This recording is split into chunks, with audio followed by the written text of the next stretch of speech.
Le jeudi 11 octobre 2012, Antoine, caméra à l'épaule, et moi-même, nous descendons dans la rue au Petit Sablon, au rassemblement contre le banquet des riches. Devant le palais d'Egmont sont réunis plus de 200 manifestants armés de casseroles. Ce rassemblement est une initiative des comités Action Europe. Et qui donc est présent à ce rassemblement ? Pas mal de syndicalistes, des membres d'associations comme par exemple des membres du collectif Artiviste, d'Anonymous et du mouvement 15e ou encore DIT 33.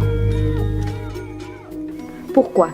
Parce qu'en ce jour, le puissant lobby Les Amis de l'Europe se réunit autour d'un bon gueuleton pour décider des nouvelles mesures d'austérité à prendre en Europe.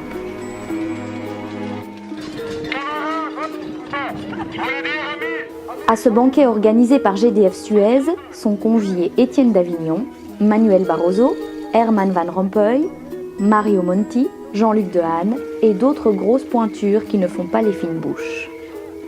En effet, pour eux, qui dit croissance à relancer dit austérité. Logique. Mais nous, qui sommes présents à ce rassemblement, nous ne sommes pas d'accord. Nous ne voulons pas de cette Europe qui considère les processus démocratiques trop lents et trop inefficaces pour agir. Nous ne voulons pas de cette Europe qui subventionne les banques, qui n'offre aucune transparence sur les lobbies, qui ne défend finalement pas les droits ni les intérêts de ses citoyens, mais bien ceux du marché.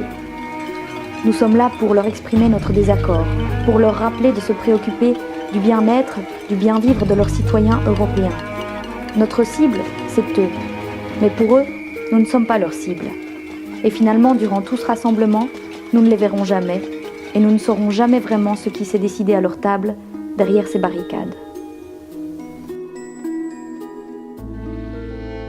Et puis, la foule se lance spontanément dans un acte de désobéissance civile. Le rassemblement prend une allure de manifestation.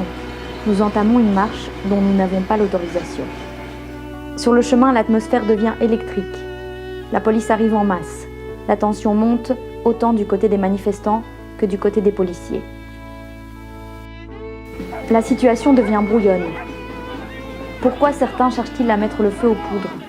Pourquoi la tension monte ? Pourquoi la police encercle-t-elle plus d'une centaine de manifestants tout d'un coup ? Et pourquoi des chiens pour nous repousser ? On est sans le savoir au cœur d'un grand débat. L'indignation, le changement ou la révolution, est-ce que ça doit se faire par la violence ou par la non-violence ?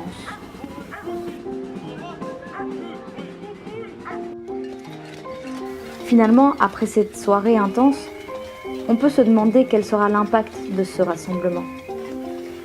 Est-ce qu'il faut être content que ça ait tourné au vinaigre ?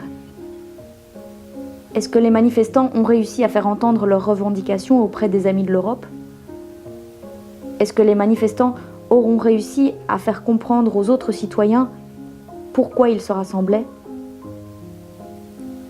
Est-ce que les enjeux seront compréhensibles pour tout le monde ? Et finalement, qu'est-ce qu'ils ont décidé, nos ennemis de l'Europe ? La presse n'en a pas parlé. Elle s'est contentée de relater le nombre de manifestants qu'il y avait, le nombre d'arrestations qu'il y a eu, mais à part ça. Mais bon, ne soyons pas si pessimistes. Rassembler les gens, c'est déjà une victoire.